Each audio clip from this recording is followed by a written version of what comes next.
가을 바람이 쓸쓸하게 지나가는 청운원의 마당에는 낙엽만이 무심히 쌓여갔다. 한때 이 지역 최고의 향료 종가로 이름을 떨치던 이곳은 이제 무너진 기와와 퇴색한 현판만이 옛 영화를 증명할 뿐이었다. 또 독촉장이네요. 지우는 한숨을 내쉬며 우편함에서 꺼낸 서류 뭉치를 들여다보았다. 은행 압류 통지서, 세무서, 독촉장, 그리고 이름도 생소한 대부업체들의 채권 독촉장까지. 결혼한 지 겨우 석 달, 그녀가 마주한 현실은 사랑이 아니라 빚더미였다. 시아버지가 도박으로 탕진한 재산은 수십억에 달했다. 남편 민주는 그 충격을 이기지 못하고 교통사고로 세상을 떠났다. 장례식장에서 처음 본 시어머니 명숙은 상복 차림으로 지우를 노려보며 차갑게 말했다. 당신이 우리 아들을 죽였어. 억울했지만 지우는 참았다. 조향사로서의 자존심보다 가문을 살려야 한다는 의무감이 컸다. 명문 향료학교를 수석으로 졸업하고 프랑스 조향연구소에서 인정받았던 그녀의 재능이라면 이 몰락한 종가를 다시 일으켜 세울 수 있을 거라 믿었다. 헛된 꿈이었나. 지우는 쓴웃음을 지으며 사당 쪽으로 발걸음을 옮겼다. 가문의 역사가 담긴 사당만큼은 아직 온전했다. 낡았지만 정갈하게 관리된 위패들 앞에서 지우는 무릎을 꿇었다. 시조부님, 지우가 인사 올립니다. 향을 피우며 절을 올리는데 갑자기 사당 안이 이상하게 차가워졌다. 촛불이 바람도 없이 흔들리더니 푸른빛이 희미하게 번지기 시작했다. 누구세요? 지우의 목소리가 떨렸다. 푸른 빛은 점점 진해지더니 한 사내의 형상으로 뭉쳐졌다. 60대쯤 되어 보이는 그는 고풍스러운 도포를 입고 있었다. 위패에 새겨진 초상화 속 인물과 똑같은 얼굴이었다. 시조부. 한성? 내가 지우구나. 한성의 목소리는 묵직하면서도 따뜻했다. 그는 지우를 천천히 살피며 고개를 끄덕였다. 좋은 코를 가졌구나. 조향사의 재능이 눈에 보이는 것처럼 선명하다. 하지만 그것만으로는 부족하지. 제가 귀신을 보고 있는 건가요? 귀신이라니 신뢰되는 말이로구나. 나는 이 땅을 지키는 수호령이다. 한성은 빙긋 웃으며 사당 밖을 가리켰다. 그의 손끝에서 푸른 빗줄기가 뻗어나가 뒷산 방향을 향했다. 저 산 깊은 곳에 우리 가문의 비밀이 숨어 있다. 몽환초라 불리는 신령한 약초밭이지. 그것만이 청운원을 구할 수 있는 유일한 희망이다. 몽환초요? 그런 게 정말 존재합니까? 지우는 조향사로서 수많은 향료 원료를 공부했지만 몽환초라는 이름은 처음 들었다. 한성은 허공에 손을 휘저으며 설명했다. 100년에 한 번 꽃을 피우는 약초다. 그 향기는 사람의 기억 깊은 곳에 잠든 행복을 일깨운다. 내가 살아생전 이것으로 향을 만들어 궁중에 진상했더니 임금께서 크게 기뻐하시며 청운이라는 호를 내리셨지. 그것이 이 가문 이름의 유래다. 그런 보물이 있다면 왜 지금까지 아무도 후손들이 욕심을 부렸기 때문이다. 한성의 표정이 어두워졌다. 몽환초는 탐욕 앞에서는 자취를 감춘다. 오직 순수한 마음으로 향을 사랑하는 자만이 찾을 수 있지. 내 시아버지도 그것을 찾으려 했으나 욕심이 앞서 실패했고 결국 도박에 빠져 가문을 망쳤다. 지우는 주먹을 불끈 쥐었다. 분노보다는 결의가 앞섰다. 제게 기회를 주십시오. 저는 향을 사랑합니다. 돈을 위해서가 아니라 향기로 사람들에게 위로를 주고 싶어서 이 길을 택했습니다. 알고 있다. 그래서 내가 이 집안에 들어오길 기다렸지. 한성이 지우의 어깨에 손을 얹었다.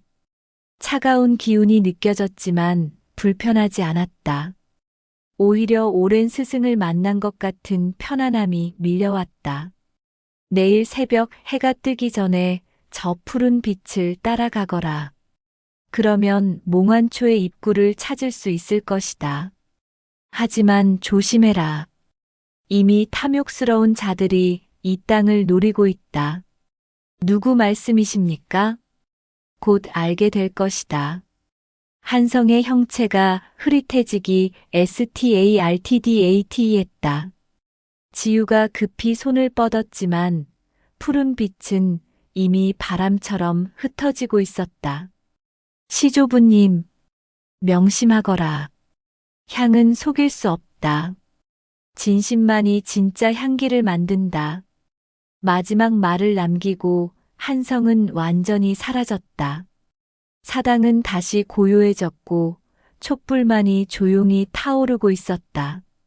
지우는 한참을 그 자리에 앉아 있었다. 꿈인지 현실인지 분간이 가지 않았다. 하지만 어깨에 남은 차가운 감촉과 가슴 깊이 새겨진 그 목소리는 분명 환상이 아니었다. 몽환초. 그녀는 창밖으로 보이는 뒷산을 바라보았다. 달빛 아래 산 그림자는 검푸르게 웅크리고 있었다. 어딘가에 숨겨진 비밀의 화원. 그것이 정말 존재한다면 이 몰락한 가문을 다시 일으켜 세울 수 있을까? 지우는 자리에서 일어나 사당을 나섰다. 밤 공기가 차가웠지만 그녀의 마음은 오히려 뜨거워지고 있었다. 절망 속에서 찾은 한 줄기 희망. 그것이 비록 귀신이 알려준 것일지라도 지금의 그녀에게는 붙잡을 수 있는 유일한 끈이었다. 안채로 돌아가는 길, 지우는 문득 멈춰섰다. 담장 너머로 수상한 인기척이 느껴졌다. 누군가 이 한밤중에 청운원 주변을 배회하고 있었다. 누구세요? 지우가 날카롭게 외쳤지만 대답은 없었다. 다만 급히 멀어지는 발소리만이 어둠 속으로 사라졌다. 불길한 예감이 들었다. 한성이 경고한 탐욕스러운 자들이 이미 움직이기 시작한 걸까? 지우는 서둘러 안채로 들어가 문을 굳게 잠갔다. 그날 밤 지우는 잠을 이루지 못했다. 창밖으로 보이는 뒷산에서는 간간히 푸른 빛이 반짝였다. 시조부 한성이 보내는 신호 같았다. 지우는 이불을 걷어차고 일어나 조향 도구들을 꺼내 정리하기 시작했다. 새벽이 오면 그녀는 저 산으로 들어갈 것이다. 귀신이 알려준 비밀의 화원을 찾아 청운원에 잃어버린 낙원을 되찾을 것이다. 두려움보다 기대가 컸다. 조향사로서의 본능이 속삭이고 있었다. 저 산 어딘가에 자신이 평생 찾아 헤맨 운명의 향기가 숨어 있다고. 동쪽 하늘이 희미하게 밝아오기 시작했다. 지우는 창문을 열고 깊이 숨을 들이마셨다. 새벽 공기에 섞인 희미한 풀내음. 그 속에서 그녀는 감지했다. 아주 미세하지만 분명히 존재하는 이 세상 것이 아닌 듯한 신비로운 향기를. 몽환초. 지우의 눈이 빛났다.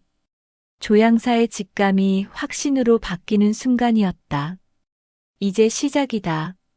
청운원의 부활은, 그리고 그녀의 진짜 운명은 이제부터 펼쳐질 것이다. 새벽 탐색을 마치고 돌아온 지우는 몽환초의 흔적을 찾지 못했다.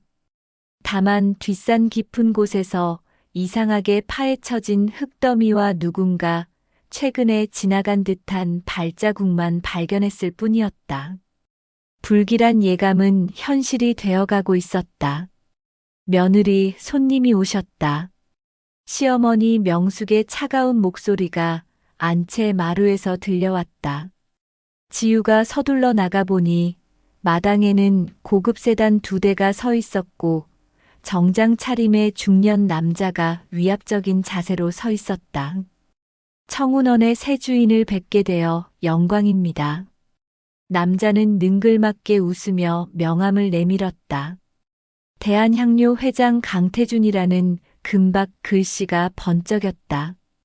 지우는 그 이름을 알고 있었다. 이 지역 최대의 향수 제조 기업을 운영하며 화장품 업계에서 막강한 영향력을 행사하는 인물이었다. 무슨 일로 오셨는지요? 단도직입적으로 말씀드리죠. 강 회장은 비서에게 눈짓했다. 비서가 서류 가방에서 두툼한 서류 뭉치를 꺼내 탁자 위에 내려놓았다. 먼지가 일었다. 고인이 되신 댁의 시아버님께서 저희에게 빌린 돈이 있습니다. 정확히 50억 원이죠. 50억이라니요? 지우의 얼굴이 창백해졌다. 은행 빚만도 30억이 넘는데 여기에 50억이 더 있다니. 명숙도 놀란 표정으로 서류를 집어들었다. 이건 남편의 도장이. 맞습니다.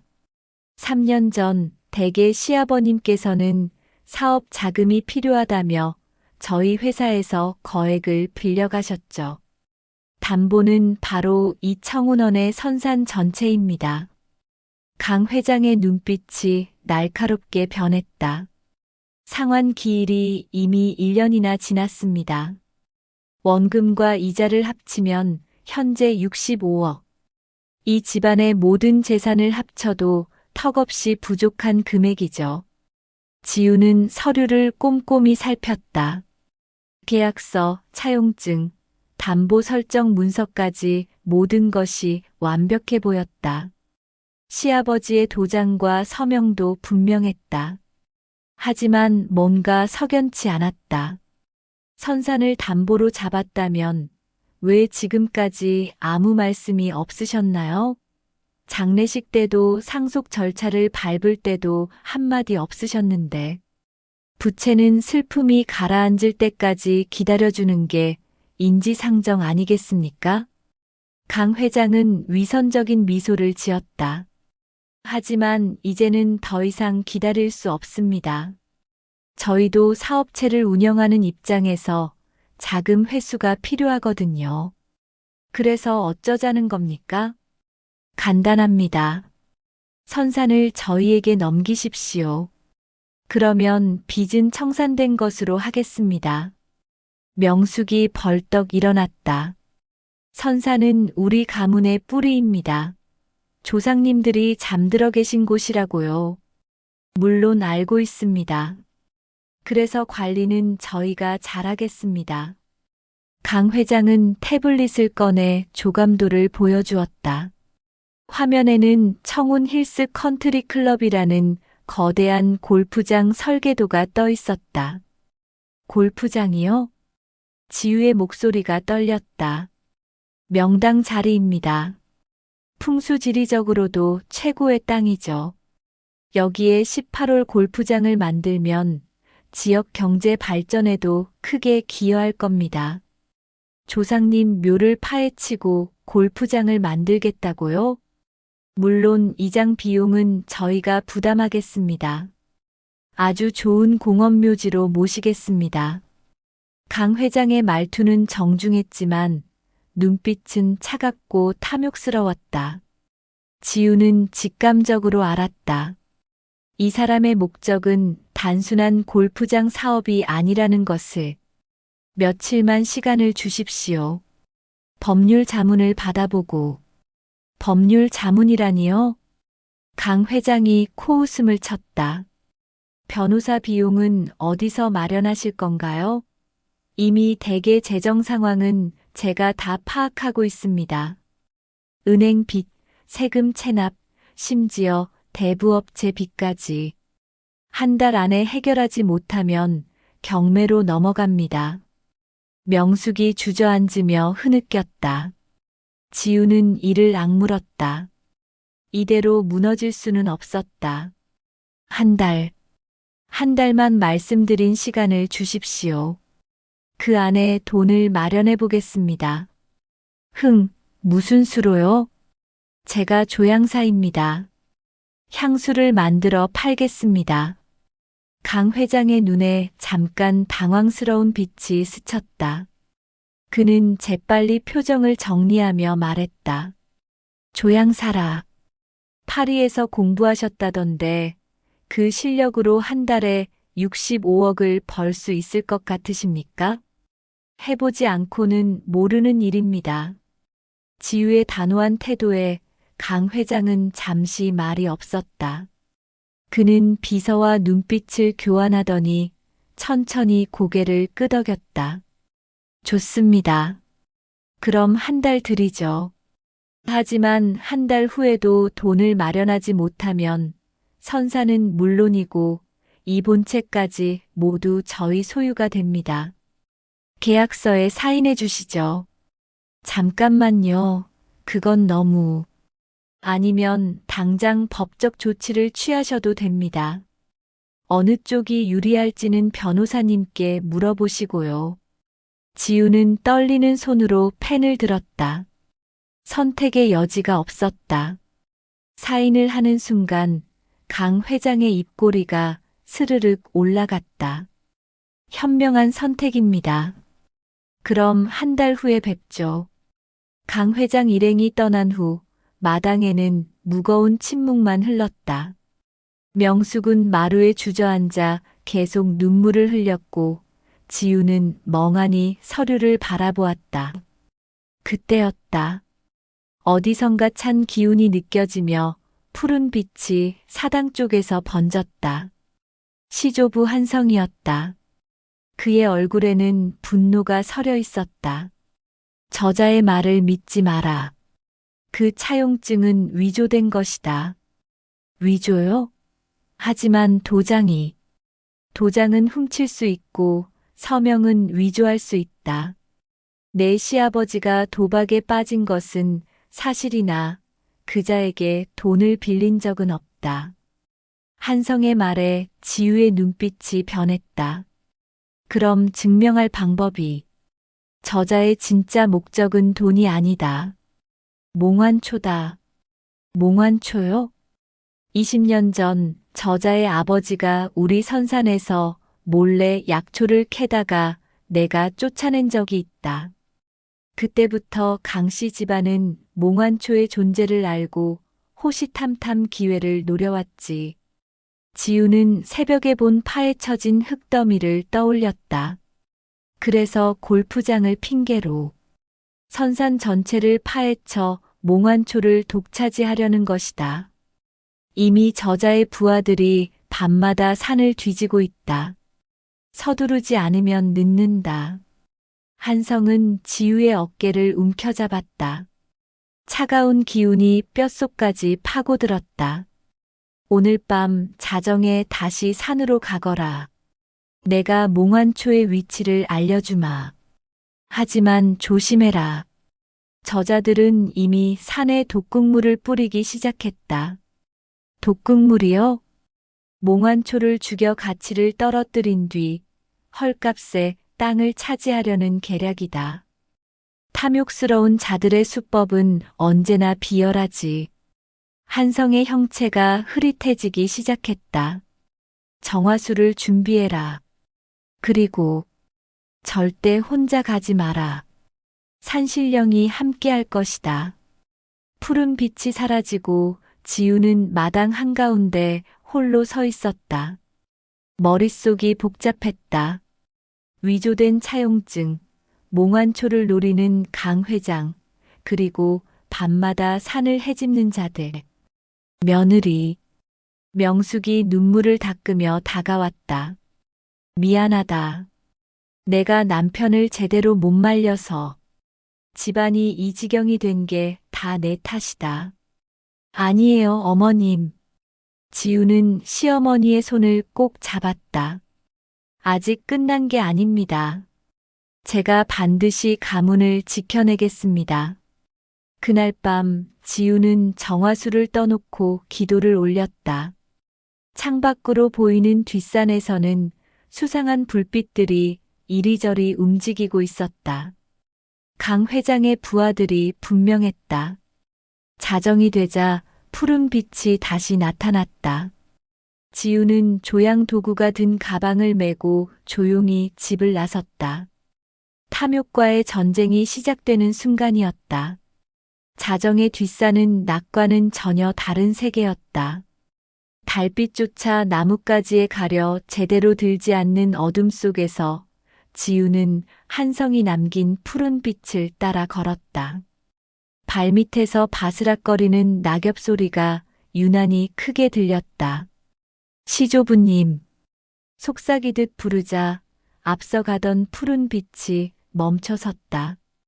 한성의 형체가 나타났다. 저기, 저 큰 바위 뒤를 보거라. 한성이 가리킨 곳에는 사람 키의 2배는 될 법한 거대한 바위가 서 있었다.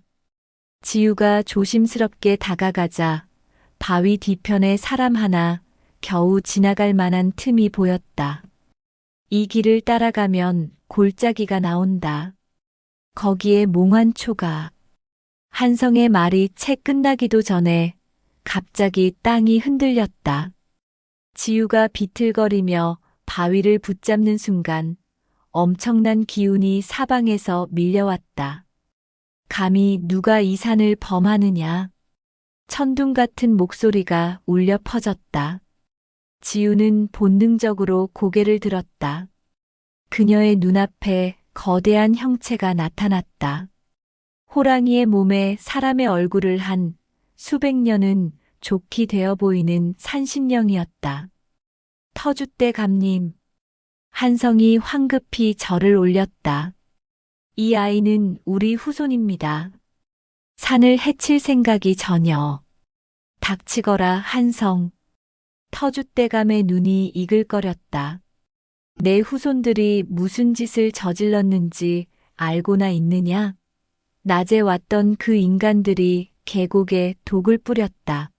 몽환초가 시들어가고 있다. 뭐라고요? 지우가 소리쳤다. 한성이 걱정했던 일이 이미 벌어진 것이다. 그들은 이 산을 파헤쳐 탑을 세우려 한다더구나. 너희 인간들의 탐욕은 끝이 없어. 차라리 내 놈도 여기서. 터줏대감이 거대한 발톱을 치켜들었다. 지우는 본능적으로 뒤로 물러섰지만 도망칠 생각은 하지 않았다. 대신 그녀는 가방에서 정화수 병을 꺼내 땅에 뿌리기 시작했다. 터줏대감님, 제 말을 들어주십시오. 무엇을? 저는 그 탐욕스러운 자들과 다릅니다. 저는 향을 사랑하는 조향사입니다. 몽환초를 독점하려는 게 아니라 그것으로 사람들에게 기쁨을 주는 향을 만들고 싶을 뿐입니다. 말이야 누가 못하겠느냐? 그럼 시험해 보십시오. 지우는 가방에서 작은 향수병 3개를 꺼냈다. 그녀가 프랑스 유학 시절 만든 작품들이었다. 이것은 제가 만든 향입니다. 첫 번째는 어머니의 품이라는 이름으로 막 태어난 아기가 처음 맡는 따뜻한 향기를 표현했습니다. 그녀가 첫 번째 병을 열자 부드럽고 포근한 향이 퍼졌다. 터줏대감의 표정이 미묘하게 변했다. 두 번째는 첫사랑의 설렘입니다. 봄날 교정에서 우연히 스친 그 사람의 향기를요. 달콤하면서도 풋풋한 향기가 산속을 감쌌다. 한성도 눈을 감고 그 향을 음미했다. 세 번째는 할아버지의 서재입니다. 오래된 책과 잉크, 그리고 세월의 지혜가 담긴 묵직하고 깊은 나무 향이 피어올랐다. 터줏대감은 잠시 말이 없었다. 그의 거대한 눈에서 무언가 반짝이는 것이 보였다. 너는 진정 향기에 영혼을 담을 줄 아는구나. 저는 향기로 사람들의 기억을 위로하고 싶습니다. 몽환초가 가진 힘도 그런 것 아니겠습니까? 돈이 아니라 사람들의 행복을 위해서요. 터줏대감이 천천히 발톱을 내렸다. 좋다. 내 진심은 알았다. 하지만 문제는 그것만이 아니다. 그가 골짜기 쪽을 가리켰다. 이미 독이 땅속 깊이 스며들었다. 몽환초의 뿌리가 썩어가고 있다. 이대로라면 일주일 안에 모두 말라 죽을 것이다. 정화할 방법이 없습니까? 있기는 하다. 하지만 터줏대감이 난처한 표정을 지었다. 백년 묵은 산삼, 천년된 영지버섯, 그리고 순수한 정성이 담긴 약재를 달여 땅에 뿌려야 한다. 하지만 그런 귀한 약재를 누가? 제가 구하겠습니다. 지우의 단호한 대답에 터줏대감이 놀란 표정을 지었다. 너희 집안 형편에 그게 가능하겠느냐? 방법을 찾겠습니다. 제발 일주일만 시간을 주십시오. 바로 그때였다. 산 아래에서 급한 발소리가 들려왔다. 며느리, 지우야. 시어머니 명숙의 목소리였다. 지우가 깜짝 놀라 돌아보는 사이 명숙이 숨을 헐떡이며 나타났다. 어머님, 왜 여기까지? 내가 한밤중에 어딜 가는지 봤다. 걱정이 돼서. 명숙은 말을 멈추고 주변을 두리번거렸다. 터줏대감과 한성의 모습은 그녀에게 보이지 않는 듯했다. 며느리, 너 혹시 혼자 중얼거리며 명숙의 얼굴이 창백해졌다. 미쳤구나. 시집와서 고생이 많더니 결국 미쳐버렸어. 어머님, 아니에요. 저는 당장 집으로 돌아가자. 내일 병원에 데려갈 테니. 명숙이 지우의 팔을 붙잡았다. 지우는 난감한 표정으로 한성을 바라봤다. 한성이 고개를 끄덕이며 지우에게 속삭였다. 내 힘을 빌려주마. 잠시만 버텨라. 갑자기 지우의 몸에서 푸른 빛이 번졌다. 그녀의 목소리가 변하며 남자의 음성이 흘러나왔다. 명숙아. 뭐야? 명숙이 뒤로 물러섰다. 나다. 내 남편 민수다. 지우의 입에서 흘러나온 것은 분명 죽은 남편의 목소리였다. 명숙의 다리에 힘이 풀렸다. 당신이 어떻게? 시조부님의 힘을 빌려 잠시 너에게 전하고 싶은 말이 있다. 한성이 지우를 통해 말했다. 하지만 그 내용은 명숙의 남편 민수만이 알 수 있는 것들이었다. 당신이 좋아하던 치자꽃 향기, 첫 데이트 때 갔던 남산 벤치, 아들을 처음 안았을 때 당신이 흘린 눈물. 나는 다 기억한다. 여보. 명숙의 눈에서 눈물이 주르륵 흘러내렸다. 미안하다. 내가 도박에 빠져 집안을 망쳤다. 하지만 지우를 믿어다오. 저 아이만이 우리 가문을 살릴 수 있다. 하지만 지우는 미친 게 아니다. 저 아이에게는 귀신을 보는 능력이 있다. 시조부님께서 직접 저 아이를 선택하셨다. 명숙은 울먹이며 고개를 저었다. 믿을 수가 없어. 이게 다 꿈 같아. 내 마지막 유언을 기억하느냐? 장례식장에서 내가 당신 귀에 속삭인 말. 명숙의 몸이 굳었다. 그것은 단 둘만 아는 비밀이었다. 보리차. 진하게 끓여 마시던. 당신이 그립소였지. 명숙이 그 자리에 주저앉으며 통곡했다. 그 말은 남편이 숨을 거두기 직전 의식이 희미한 상태에서 그녀의 귀에만 남긴 마지막 말이었다.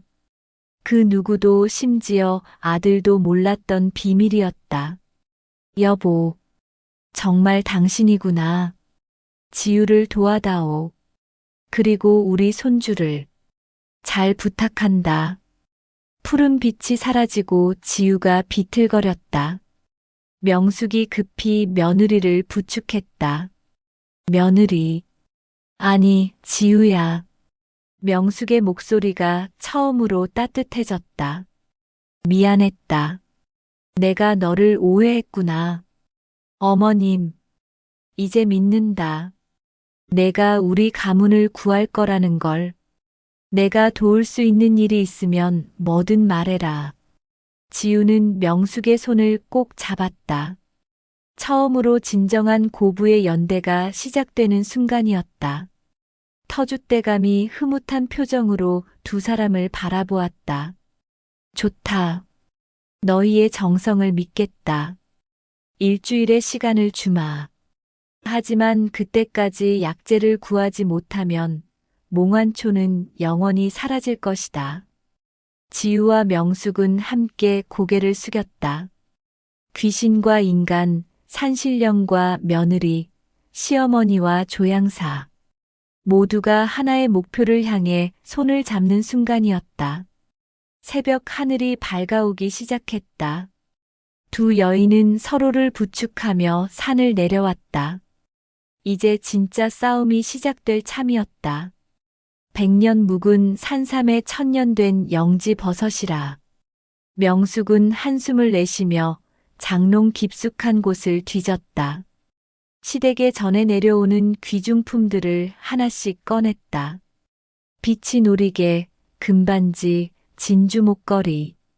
하지만 이것들을 다 팔아도 그 귀한 약재를 구하기엔 턱없이 부족했다. 어머님, 이건. 지우가 서랍 속에서 낡은 수첩 하나를 발견했다. 펼쳐보니 시아버지의 필적으로 빼곡히 적힌 인명록이었다. 과거 청운원과 거래했던 상인들, 약재상들의 연락처였다. 아버님께서 정말 무능하기만 한 분은 아니었군요. 지우는 수첩을 들고 전화를 걸기 시작했다. 하지만 대부분은 이미 폐업했거나 청운원의 몰락 소식을 듣고 냉담하게 전화를 끊었다.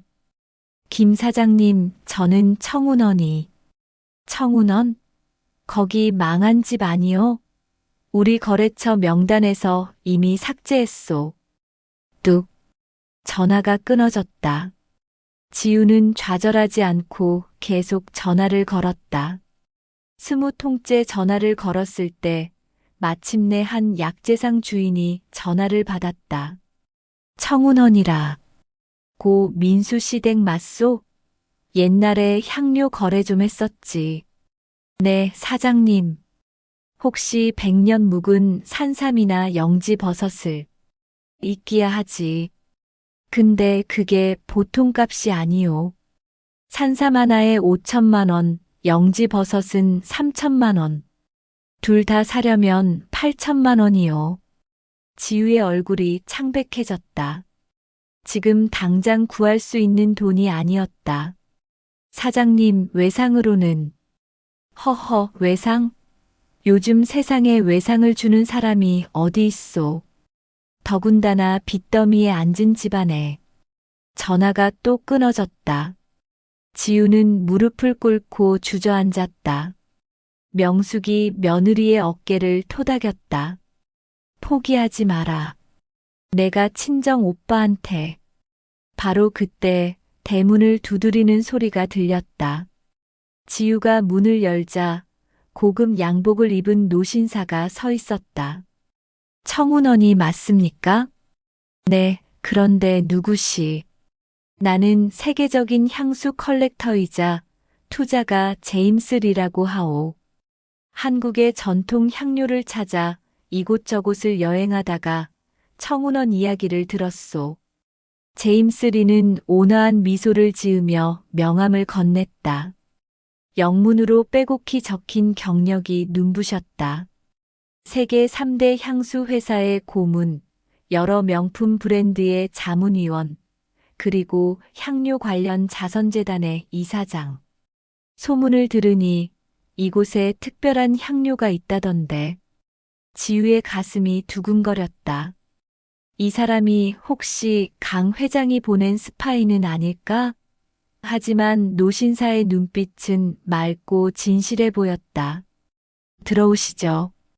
안채로 안내한 지우는 자신이 만든 향수들을 조심스럽게 꺼내 보여주었다. 제임스 리는 하나하나 향을 맡으며 감탄했다. 놀랍군요. 이 깊이와 섬세함이라니. 당신은 진정한 조향사요.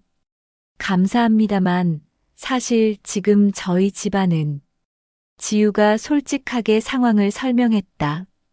가문의 몰락, 강 회장의 협박, 그리고 몽환초를 살리기 위해 필요한 약재까지. 단, 귀신 이야기는 빼고. 제임스 리는 조용히 듣다가 고개를 끄덕였다. 흥미로운 이야기군요. 몽환초라. 그런 전설의 약초가 정말 존재한다면 향수 역사를 다시 쓸 수 있을 겁니다. 하지만 지금은 약재를 구할 돈이 내가 돕겠소. 예. 8천만 원이라 했지요. 내가 투자하겠소. 대신 조건이 있소. 지우의 눈빛이 경계심으로 변했다. 몽환초로 만든 향수가 완성되면 나에게 첫 번째로 보여주시오. 그리고 그것이 정말 훌륭하다면 세계 시장에 런칭할 수 있도록 내가 도와드리겠소. 정말, 정말이십니까? 명숙이 믿을 수 없다는 표정으로 물었다. 나는 평생 진짜 향기를 찾아다녔소. 돈을 위한 향수가 아니라 영혼을 울리는 향기 말이오. 당신의 눈빛을 보니 당신이 그런 향기를 만들 수 있을 것 같소. 제임스 리는 수표를 꺼내 탁자 위에 놓았다. 정확히 8천만 원이었다. 계약서는 나중에 써도 돼오. 나는 사람을 믿소. 지우는 떨리는 손으로 수표를 받았다. 눈물이 핑 돌았다. 명숙도 고개를 숙이며 감사를 표했다. 다음 날 새벽 지우와 명숙은 약재상에서 산삼과 영지버섯을 구해왔다. 터줏대감이 알려준 대로 정성껏 약재를 다리기 시작했다. 3일 밤낮을 끓여야 한다고 하셨죠? 네, 어머님. 그리고 끓이는 동안 한순간도 불을 끄면 안 됩니다. 두 사람은 교대로 불을 지피며 밤을 새웠다. 가마솥에서 피어오르는 김에서는 신비로운 향기가 났다. 한성과 터줏대감도 때때로 나타나 격려를 해주었다. 사흘째 되는 날 새벽 마침내 약재가 완성되었다. 붉은 빛이 도는 진한 액체는 그 자체로 생명력을 품고 있는 듯했다. 이제 산으로 가자. 지우와 명숙은 항아리에 약물을 담아 뒷산으로 향했다. 골짜기에 도착하니 참담한 광경이 펼쳐졌다. 한때 푸르렀을 몽환초 밭은 시커멓게 변해 있었다. 독극물의 영향으로 대부분의 약초가 말라 죽어가고 있었다. 늦었나? 지우의 목소리가 떨렸다. 하지만 터줏대감이 나타나며 말했다. 아직 늦지 않았다. 뿌려라. 정성을 다해. 지우와 명숙은 무릎을 꿇고 한 뼘 한 뼘 땅에 약물을 뿌렸다. 두 사람의 손은 흙투성이가 되었고 옷은 땀으로 젖었다. 하지만 멈추지 않았다. 해가 중천에 떴을 때 기적이 일어났다. 검게 시들었던 몽환초의 잎사귀에서 연두빛이 돌기 시작했다. 그리고 서서히, 아주 서서히 보랏빛 꽃망울이 맺히기 시작했다. 피어나고 있어요. 명숙이 환호성을 질렀다. 몽환초는 마치 잠에서 깨어나듯 생기를 되찾았다. 얼마 후 골짜기 전체가 영롱한 보랏빛으로 물들었다. 그리고 향기가 피어올랐다. 말로 표현할 수 없는 이 세상 것이 아닌 듯한 신비로운 향기. 지우는 조향사로서의 본능이 깨어나는 것을 느꼈다. 이것이다. 바로 이 향기로 가문을 살릴 향수를 만들 수 있다. 감사하오, 지우. 터줏대감이 만족스러운 표정으로 말했다.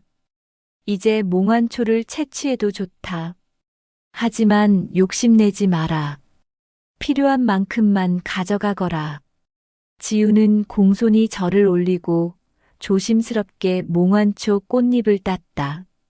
단 24송이. 더 이상은 채취하지 않았다. 작업실로 돌아온 지우는 밤낮으로 향수를 조합했다. 몽환초의 향기를 중심으로 백단향, 유자, 침향 등을 섬세하게 블렌딩했다. 일주일간의 작업 끝에 마침내 향수 청운이 완성되었다. 투명한 유리병에 담긴 연보랏빛 액체. 지우가 뚜껑을 열자 작업실 전체가 황홀한 향기로 가득 찼다. 제임스 리를 초대한 날, 노신사는 향을 맡는 순간 눈을 감았다. 한참을 말이 없다가 그는 천천히 눈을 떴다. 내 어머니의 품속에 안긴 듯한 기분이요. 그러면서도 첫사랑을 만났을 때의 설렘이 느껴지고, 이건 단순한 향수가 아니요. 치유의 향기요. 마음에 드십니까? 마음에 든다는 표현으로는 부족하오. 이것은 예술이요. 제임스 리는 당장 계약서를 꺼냈다. 이 향수를 세계에 알리도록 하겠소. 초도 물량만 1000병만 만들어 주시오. 병당 100만 원에 팔겠소. 100만 원이요? 아니, 너무 싸다고 생각하오. 그럼 200만 원으로 하지요. 지우는 어리둥절한 표정으로 고개를 끄덕였다. 1000병이면 20억. 단숨에 빚을 갚고도 남을 금액이었다. 그날 밤 한성이 마지막으로 나타났다. 잘했다, 지우. 내가 청운원에 다시 영광을 가져왔구나. 시조부님 덕분입니다. 아니다. 내 정성과 재능이 이룬 것이다. 이제 나는 편히 쉴 수 있겠구나. 한성의 형체가 옅어지기 시작했다. 하지만 그의 미소는 어느 때보다 평화로웠다. 청운원의 미래를 여는 향기가 마침내 세상에 피어났다. 향수 청운의 소문은 입소문을 타고 빠르게 퍼졌다. 제임스 리가 자신의 인맥을 총동원해 홍보한 덕분에 첫 런칭 한 달 만에 1000병이 완판되었다. 그리고 추가 주문이 쏟아졌다. 며느리, 또 주문이 들어왔어. 명숙은 이제 완전히 달라져 있었다. 냉랭했던 시어머니는 온데간데 없고 며느리를 자랑스러워하는 든든한 조력자가 되어 있었다. 두 사람은 함께 작업실에서 향수를 만들고 포장하고 배송했다. 어머님, 이번 달 매출이 45억입니다. 45억이라니. 그럼 이제 빚을 다 갚을 수 있겠구나. 지우는 고개를 끄덕이며 계산기를 두드렸다. 은행 빚 30억, 세금 체납 5억, 기타 채무 10억. 그리고 강 회장이 주장하는 65억의 차용금. 어머님, 그런데 한 가지 마음에 걸리는 게 있어요. 강 회장 말이냐? 네. 시조부님께서는 그 차용증이 위조라고 하셨는데 증명할 방법을 찾아야 해요. 바로 그때 대문 밖에서 요란한 차 소리가 들렸다. 강 회장이 부하들을 대동하고 나타난 것이다. 들어가도 되겠습니까? 강 회장의 목소리에는 여유가 넘쳤다. 한 달의 시한이 다가오고 있었기 때문이다. 어서 오십시오. 지우는 침착하게 강 회장을 맞이했다. 명숙도 옆에서 당당한 자세로 서 있었다. 허허, 분위기가 많이 바뀌었는데요. 향수 장사가 잘 된다는 소문은 들었습니다만. 강 회장은 비웃듯 주변을 둘러보았다. 설마 한 달 만에 65억을 마련했다고는 생각지 않겠죠? 그럼 이제 계약대로. 계약 말씀이시죠? 지우가 서류 봉투를 꺼내 탁자 위에 놓았다. 여기 50억 원 수표입니다. 원금을 갚겠습니다. 강 회장의 얼굴이 굳었다. 원금만요? 이자는 어떻게 하시려고? 그건 협의가 필요할 것 같습니다. 법정 이자율을 훨씬 초과하는 금액이거든요. 뭐라고요? 강 회장의 목소리가 높아졌다. 계약서에 분명히. 그 계약서 말입니다. 지우가 차분하게 말했다. 감정을 의뢰했습니다. 국립과학수사연구원에. 강 회장의 얼굴이 하얗게 질렸다. 감정이라니 무슨. 도장의 인주 성분을 분석했더니 3년 전이 아니라 최근 6개월 이내에 찍힌 것으로 나왔습니다. 종이도 마찬가지고요. 지우는 감정서를 펼쳐 보였다. 강 회장은 말문이 막혔다. 그리고 필적 감정 결과 서명은 정교하게 위조된 것으로 판명되었습니다. 시아버님의 진짜 서명과 미세하게 다른 부분이 발견되었거든요. 이건 조작이요. 당신들이 돈을 주고 매수한 거야. 강 회장이 버럭 소리쳤다. 하지만 그의 목소리는 떨리고 있었다. 바로 그때 대문 밖에서 또 다른 차가 도착했다. 검은색 승용차에서 내린 것은 검찰 수사관들이었다. 강태준 씨, 문서 위조 및 사기 혐의로 동행해 주시겠습니까? 뭐라고? 강 회장은 뒤로 물러섰다. 수사관이 영장을 보여주었다. 익명의 제보가 들어왔습니다. 강 씨가 여러 영세 업체들을 상대로 유사한 수법의 사기를 저질렀다는 증거를 확보했습니다. 제보라니 누가? 강 회장이 지우를 노려봤다. 하지만 지우는 고개를 저었다. 저희가 아닙니다. 다만 지우는 창밖을 가리켰다. 뒷산 쪽에서 희미한 푸른 빛이 반짝이고 있었다. 한성이었다. 정의는 반드시 승리합니다. 강 회장은 수갑을 차고 끌려갔다. 그의 비서들도 공범으로 함께 연행되었다. 마당에는 다시 평화가 찾아왔다. 며느리, 우리가 해냈구나.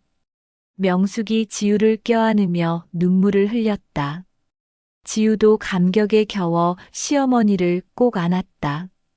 그날 밤 지우는 사당에 올라가 향을 피웠다. 한성이 마지막으로 나타났다. 시조부님, 모든 게 끝났습니다. 아니다. 이제 시작이다. 한성은 온화한 미소를 지으며 말했다. 청운어는 다시 일어섰다. 하지만 진짜 중요한 것은 내가 이 가문의 정신을 이어받았다는 것이다. 정신이요? 탐욕이 아닌 정성으로 향을 만드는 것. 돈이 아니라 사람의 행복을 위해 일하는 것. 그것이 우리 가문이 100년을 이어온 이유다. 지우는 깊이 고개를 숙였다. 명심하겠습니다. 그리고 한성이 지우의 배를 가리켰다. 그 아이를 잘 키워라. 내 뱃속의 생명은 청운원의 미래다. 지우는 깜짝 놀라 자신의 배를 만졌다. 아직 티도 나지 않았는데 어떻게 알았을까? 임신 하신 건가요? 며느리. 뒤에서 명숙의 환호성이 들렸다. 시어머니도 사당까지 따라왔던 것이다. 정말이야? 정말 아기가? 저도 확실하진 않지만 내일 당장 병원 가자. 아이고, 우리 손주. 명숙은 기쁨에 겨워 춤을 추듯 뛰어다녔다. 한성도 흐뭇한 표정으로 바라보았다. 이제 나는 갈 때가 된 것 같구나. 시조부님, 걱정 마라. 항상 이곳을 지키고 있을 테니. 다만 이제는 내 눈에 보이지 않을 뿐이다. 한성의 형체가 금빛으로 변하기 시작했다. 승천의 징조였다. 시조부님 감사합니다. 정말로. 감사는 내가 해야지. 내가 우리 가문에 다시 생명을 불어넣어 주었으니. 한성은 마지막으로 손을 들어 축복의 손짓을 했다. 그리고 금빛 빗줄기가 되어 하늘로 올라갔다. 밤하늘에 별 하나가 유난히 밝게 빛났다. 터줏대감도 나타나 고개를 끄덕였다. 앞으로 이 산은 내가 지켜라. 몽환초는 정성을 다하는 자에게만 꽃을 피운다. 대대손손 그 마음을 잊지 마라. 명심하겠습니다. 터줏대감도 거대한 호랑이 형상으로 변하더니 산속 깊은 곳으로 사라졌다. 이듬해 봄, 청운어는 완전히 새롭게 태어났다. 낡았던 기와는 모두 수리되었고 마당에는 온갖 약초와 꽃들이 피어났다. 새로 지은 작업실에서는 명숙과 지우가 함께 향수를 만들었다. 그리고 지우의 품에는 갓 태어난 아기가 안겨 있었다. 아들이었다. 이름은 청운이라 지었다. 우리 청운이 할머니 보자. 명숙이 손주를 안으며 눈시울을 붉혔다. 할아버지 닮았어. 눈매가 똑같아. 그러게요. 시아버님께서 지켜보고 계신가 봐요. 지우는 하늘을 올려다보았다. 파란 하늘에 구름 한 점 없이 맑았다. 대문 앞에는 청운원 전통향료연구소라는 새 간판이 걸려 있었다. 그리고 그 앞에는 전국에서 찾아온 고객들이 줄을 서 있었다. 청운 향수 아직 살 수 있나요? 예, 하지만 한 달 정도 기다리셔야 해요. 정성껏 만드는데 시간이 걸리거든요. 지우의 대답에 사람들은 기꺼이 고개를 끄덕였다. 진짜 좋은 것은 기다릴 가치가 있다는 걸 알기 때문이었다. 저녁이 되자 뒷산에서 은은한 보랏빛 향기가 흘러내려왔다. 몽환초가 다시 꽃을 피운 것이다. 어머님, 저 산에 올라가 볼까요? 그래, 우리 청운이도 데리고 가자. 할아버지들께 인사드려야지. 세 사람은 산길을 올랐다. 석양빛이 청운원을 따스하게 비추었다. 골짜기에 도착하니 몽환초 밭은 그 어느 때보다 아름답게 피어 있었다. 지우는 아기를 안고 무릎을 꿇었다. 시조부님, 터줏대감님, 보고 계시죠? 저희가 약속을 지켰습니다. 청운원은 이제 영원히 탐욕이 아닌 정성의 땅이 될 것입니다. 바람이 불어왔다. 그 바람에 실려온 것은 몽환초의 향기였다. 그리고 그 향기 속에서 지우는 느꼈다. 한성과 터줏대감, 그리고 하늘에서 지켜보는 남편 민준의 따뜻한 축복을. 아기 청운이가 까르르 웃으며 손을 뻗었다. 마치 보이지 않는 누군가와 인사하는 것 같았다. 우리 청운이도 보이나 보구나. 명숙이 웃으며 말했다. 대대손손 이어가자꾸나. 이 귀한 인연을. 해가 지고 달이 떴다. 청운원의 기와 지붕 위로 달빛이 은은하게 내려앉았다. 멀리서 들려오는 귀뚜라미 소리, 바람에 흔들리는 약초들의 속삭임, 그리고 세 사람의 포근한 웃음소리. 청운원은 이제 귀신과 사람이 함께 가꾸는 복된 정원이 되었다. 잃어버렸던 낙원을 되찾은 이곳에서 새로운 전설이 시작되고 있었다. 향기는 영원히 이어진다. 정성이 담긴 향기는 시간을 초월해 사람들의 마음을 이어주니까. 그리고 그 향기 속에서 청운원의 미래는 오늘도 피어나고 있었다.